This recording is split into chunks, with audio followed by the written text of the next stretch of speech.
Ang unang imahen, El Glorioso Patriarca San Jose.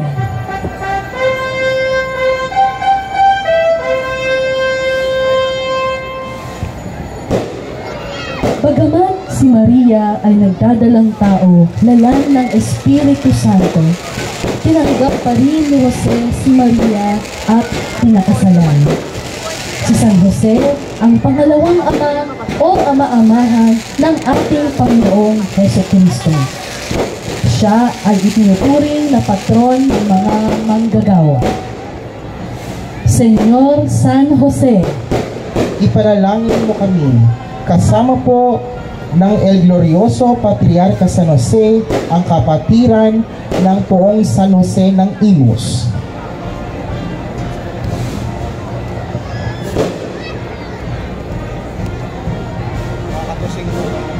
La Anunciación.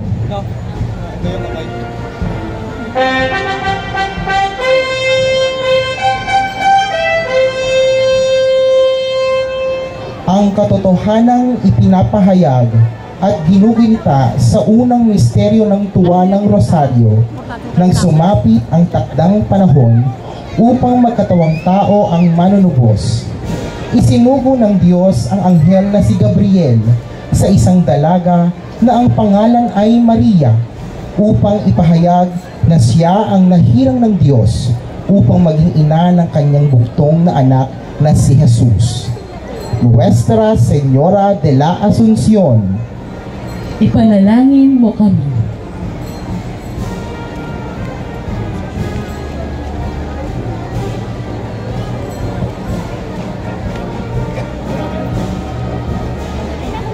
Nuestra Señora de Navidad,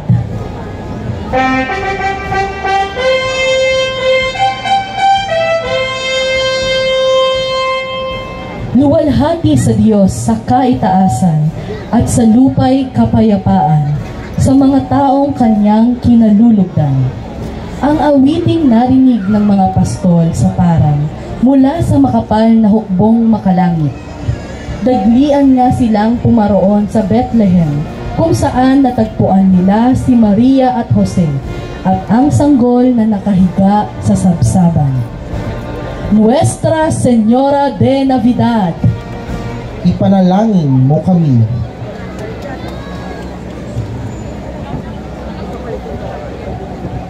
Nuestra Señora de la Leche y Buen Parto,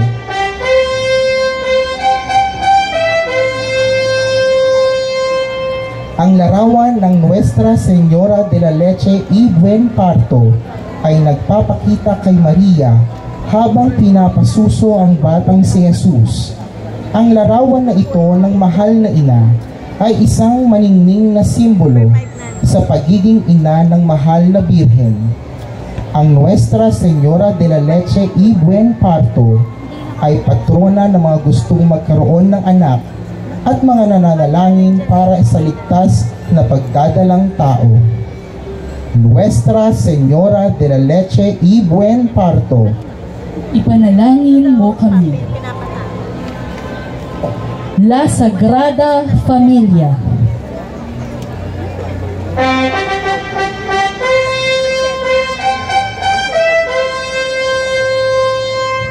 pagtuunan natin ng pansin ang buhay ng banal na pamilya sa Nazaret.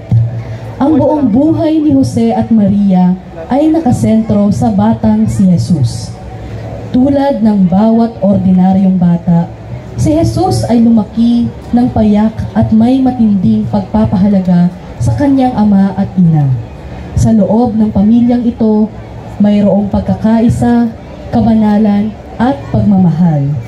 Ang kaligayahan ay laging naroon sapagkat si Jesus ang nasa sentro. La Sagrada Familia, huwaran ng pamilyang Kristiyano.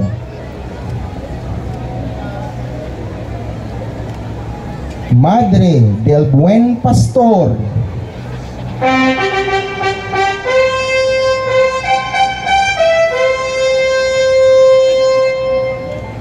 ang mabuting pastol na si Jesus na nagpapakain sa kanyang mga tupa katulad ng kanyang inang si Maria, na nag-aalaga sa kanyang mga anak at nagbabantay sa araw-araw.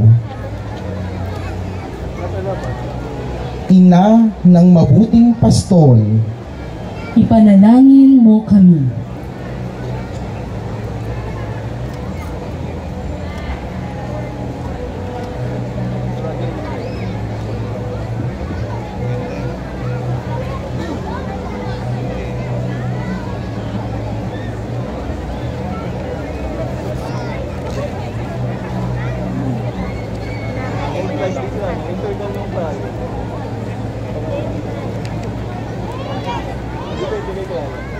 Nuestra Señora de la Biblia.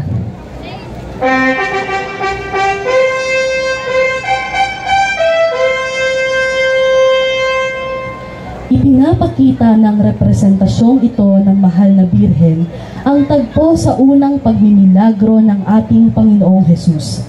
Sa simula ng kanyang buhay pagmiministro, sinasabi sa Biblia na habang si Jesus ay nasa isang kasalan sa Kana, sinabi ni Maria sa mga nagsisilbi sa kasalan, "Gawin ninyo ang anumang sasabihin niya." Inutusan ni Jesus ang mga kasambahay na kumuha ng tubig at ihain sa mga bisita. Nagulat ang mga nagsisilbi nang ang tubig ay naging alak. Ipinapakita ng tagpong ito kung paanong si Maria ay namamagitan sa atin patungo kay Jesus. Nuestra Señora de la Biblia, ipanalangin mo kami.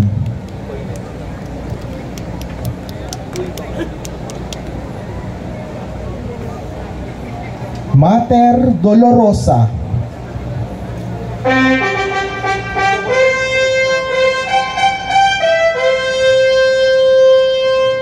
nadama ni Maria ang hapis ni Kristo sapagkat nakita niya ang bawat sampal sa mukha ng kanyang anak.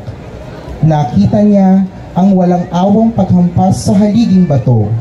Namasdan niya ang naghihirap na mukha ng Panginoon sa krus ng ating mga kasalanan. Ang Mater Dolorosa ay isa sa mga prominenteng representasyon ng ating mahal na ina sa ating bayan. Dahil sa ating pagtingin sa kanyang wangis, ay alam nating naiintindihan niya ang bawat daing, dusa at lumbay na ating nadarama. Mater Dolorosa, ipanalangin mo kami.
Nuestra Señora de la Amargura.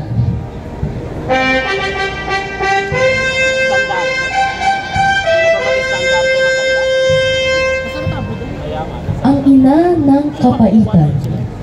Atin na lamang alalahanin ang hapis at dalamhati ng mahal na Birhen sa Golgota habang nakabayubay ang kanyang anak sa krus.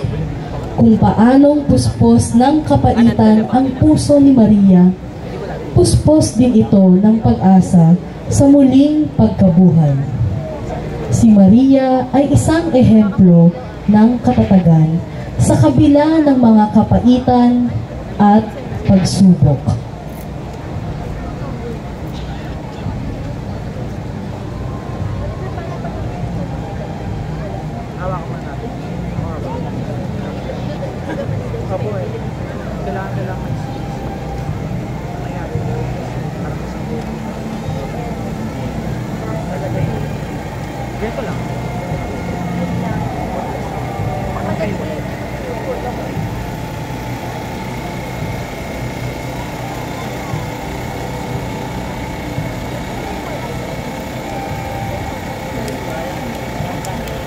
Nuestra Señora de la Amargura. Ipanalangin mo kami.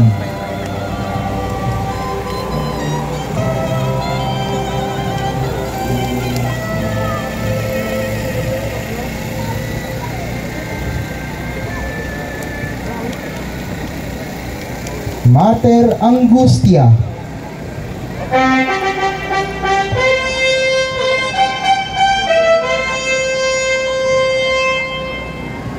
Puspos ng dalamhati ang mahal na ina, sapagkat kakahiwalay pa lang sa kanyang mahal na anak na isang malamig na bangkay na iniwan sa libingan. Si Maria ay inuwi ni Juan sa kanyang tahanan matapos siyang ihabilin ni Jesus sa kanya.